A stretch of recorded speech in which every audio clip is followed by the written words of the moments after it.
Natural de la localidad ferrolana de Fene, tiene 44 años de edad, está casado, tiene 2 hijos y es licenciado en Psicología por la Universidad de Santiago. Sin embargo, comenzó su tarea laboral como funcionario de la policía local en la capital gallega en el año 1988. Ese trabajo lo desarrolló durante 16 años hasta que en diciembre de 2004 obtuvo una plaza de técnico de la UMAD, la Unidad Municipal de Atención a Drogodependientes en Compostela. Y desde entonces hasta ahora, don Jorge Carballido, muy buenas noches. Muy buenas noches. Y bienvenido. Usted trabaja en el área de prevención de la UMAD compostelana, como hemos dicho, de la que hablaremos enseguida con más detalle, pero en el área asistencial, ¿a cuánta gente están tratando aproximadamente cada año? En el área asistencial, los últimos datos que tenemos son de 267 personas se trataron en el 2009. Son los últimos datos actualizados que tenemos. Y bueno, pues nada, decir que ese número de personas se viene manteniendo más o menos bastante estable en los últimos 15-20 años. Por así decirlo, desde que se abrió la UMAD hasta hoy en día, el número de historias clínicas que tenemos allí ronda sobre las 4.000.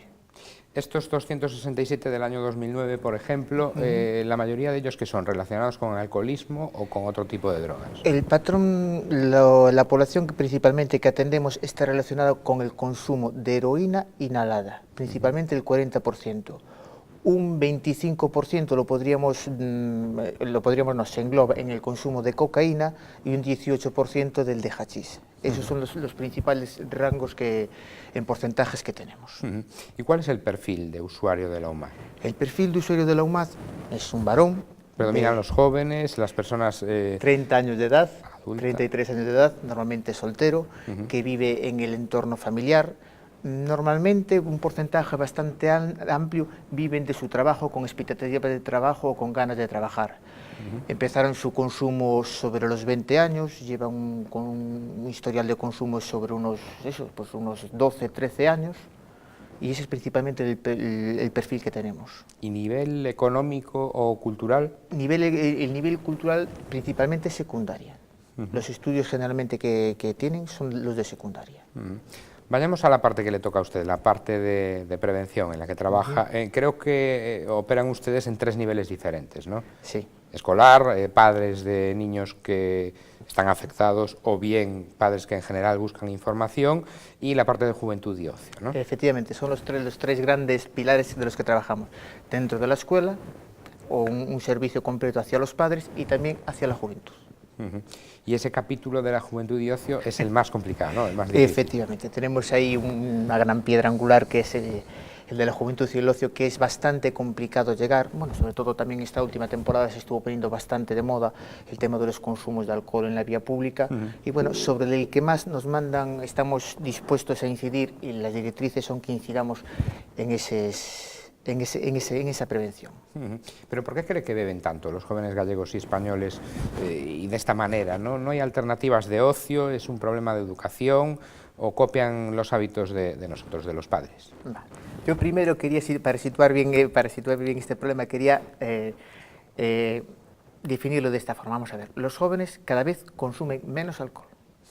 Tenemos las estadísticas que manejamos desde el año 94, unas estadísticas fiables que se repiten cada 2 años, y el consumo de alcohol en la juventud va descendiendo. Va descendiendo, los datos así nos lo avalan. ¿Qué es lo que pasa? Que lo que sí se está incrementando, el consumo de alcohol como el consumo del resto de las drogas, todos están disminuyendo. ¿Qué es lo que pasa? Hay una dificultad, que lo que sí que está aumentando es el número de borracheras que cogen los jóvenes.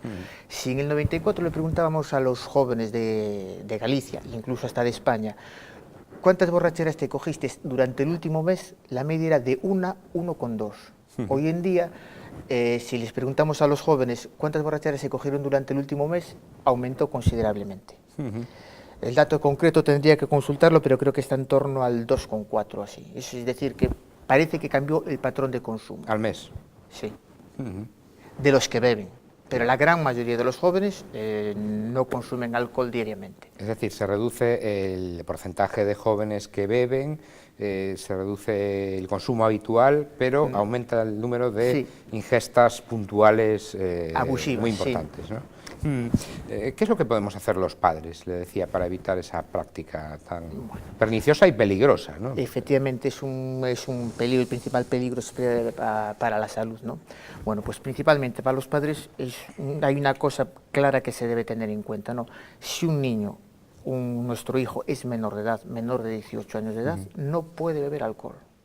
Punto. Ahí está. Entonces, no es que se le permita en Navidad que hagamos la vista gorda, no, todo eso sería, bueno, pues incluso hasta cometer una ilegalidad, pero incluso como favorecerlo, como hacerlo permisible.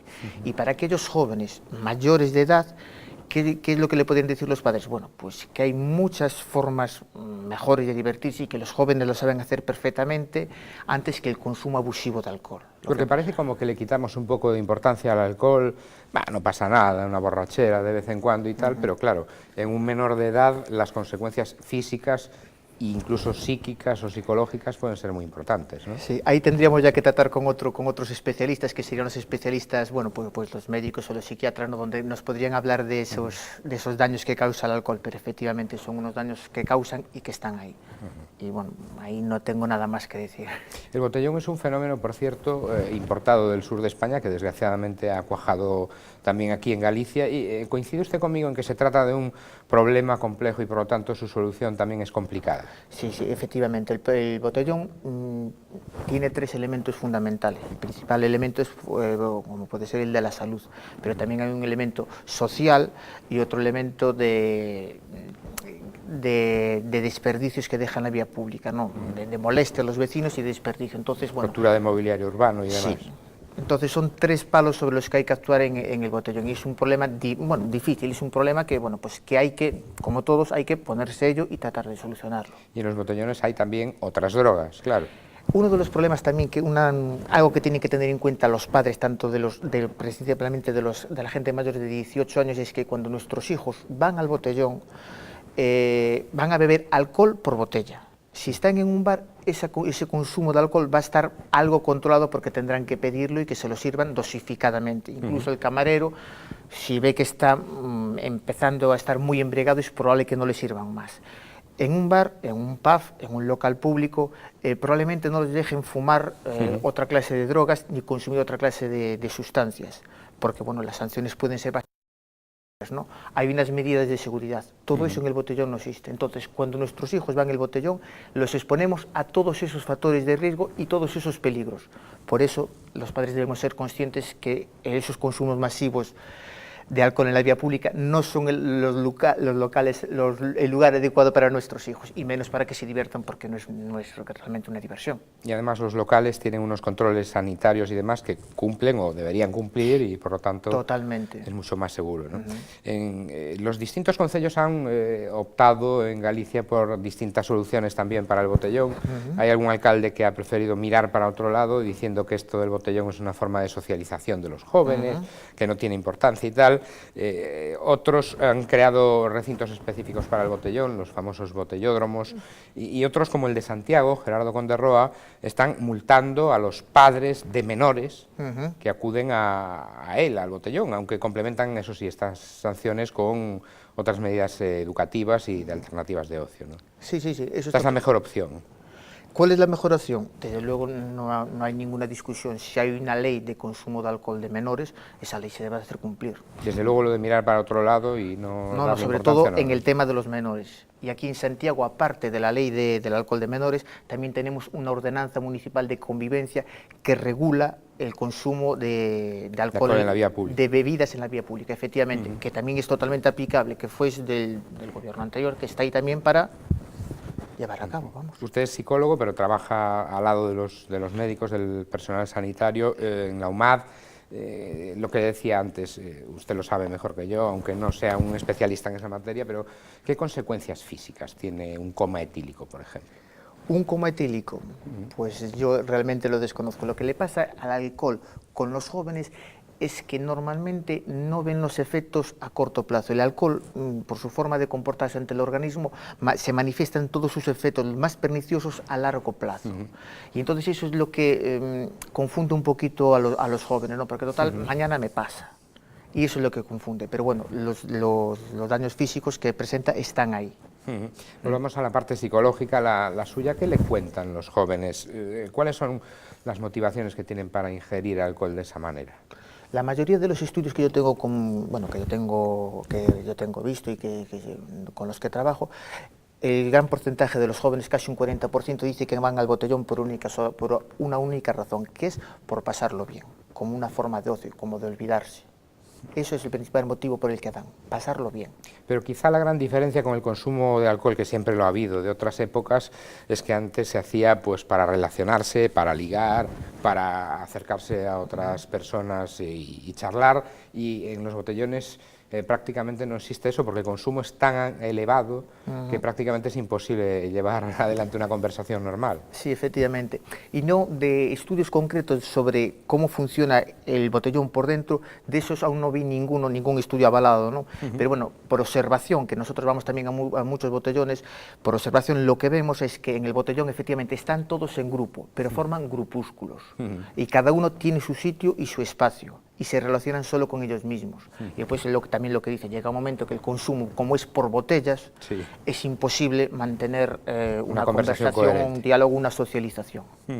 ¿Y pagaremos, usted cree, en los próximos años la factura del consumo de alcohol y de otras drogas? ¿Será muy cara además esa factura o no? Yo tengo la confianza total y plena en los jóvenes. Usted es optimista, ¿no? Sí, sí, que los jóvenes cada vez se dan cuenta, que los jóvenes se dan cuenta de que eso no es ocio ni diversión. Y van al principio, a lo mejor porque lo oyen, porque, bueno, por hacerse mayores, por alguna otra circunstancia. Pero ya la tercera o la cuarta vez que van al botellón ven lo que hay, pues mira, a los jóvenes no se les engaña. Están muy preparados hoy en día y no se les engaña fácilmente. De todas maneras, preocupa que le diga a usted que es, en algunos casos, su única afición, ¿no? Sí, que les gusta pasarlo bien, que van para pasarlo bien, pero bueno, yo le voy a hablar de números, a ver este número, a ver cómo lo podemos interpretar. En Santiago tenemos matriculados en la universidad, contando, claro, Lugo y Santiago, una media de 28.000, este año concretamente no sé cuántos son, 28.000, 29.000 jóvenes, es decir, entre 18 y 25 años más o menos. Las estadísticas del concello nos puede hablar que matriculados en todos los centros de Santiago puede haber casi unas 9.000 personas entre 18 y entre 16 y 20 años. Nos estamos pidiendo sobre 35.000 personas en edad potencial de salir. Sí. Si vamos a las hemerotecas, todos los periódicos, los botellones nunca pasan de 2.000 personas. Estamos hablando que ni un 10% o un 10% de los jóvenes van al botellón. El resto tiene otra forma de diversión. El botellón preocupa mucho y estamos muy sensibilizados con ello, cosa que demuestra que somos una sociedad sana, pero no es una gran dificultad de los jóvenes hoy en día. Los jóvenes saben cómo divertirse y cómo hacerlo bien. Pues nos vamos a quedar con ese mensaje tan positivo. Por cierto, ¿a usted le ha ayudado el haber sido funcionario de la policía local antes que psicólogo de la UMAR? Es decir, que el haber estado en los dos lados de la trinchera, ¿o todo lo contrario? No, bueno, pues siempre se sacan experiencias positivas. Yo, por así decirle, yo me acuerdo hace casi 20 años, en el 88, en el 90 más o menos, que los botellones se hacían en plena calle Nueva y se cortaba el tráfico y toda la gente se juntaba allí, cosa que hoy en día es casi impensable que se haga un botellón o una concentración de jóvenes en esa zona. O sea, que ya tenía que luchar usted en esa época como policía local contra bueno, esos cortes, ¿no? Eran otros tiempos, sí. Pero ve cómo va evolucionando, se fueron hacia otro lado, cada vez son menos, van evolucionando positivamente. Quizá no sea tan optimista como usted, pero bueno, pues hay que serlo, ¿no? Es especialmente duro su trabajo, por cierto. ¿Seguirá haciéndolo en los próximos años? ¿Qué proyecto tiene?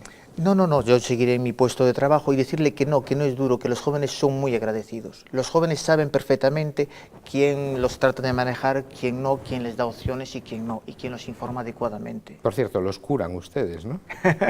Quiero decir, ¿qué porcentaje tienen más o menos de...? Claro, la curación aquí es muy difícil, tiene que ser un proceso muy largo, de muchos años, etcétera. Sí. Dar las altas definitivas, los procesos de curación, sobre todo las adicciones, son procesos a muy largo plazo, de varios años, de varios años, vamos. Y entonces las altas, pues realmente son bastante escasas, pero bueno, sí, se dan altas. ¿Usted bebe o ya cuando sale le tiene tanto miedo al alcohol por ver sus efectos que ya no se atreve ni a tomar una cerveza? No, con moderación se puede tomar una cerveza uno perfectamente y disfrutar de ella. ¿Una o dos? Una o dos, sí, por supuesto. Don Jorge Carballido Salgado, psicólogo de la UMAD de Santiago, gracias por haber estado con nosotros. Hasta una próxima ocasión. Muy buenas noches. Pues muchas gracias por invitarme. Gracias a usted. Y ustedes ya saben que tienen una cita aquí en Popular Televisión Galicia de lunes a jueves a las 10 menos 10 de la noche en Nove Acción. Que pasen una buena noche.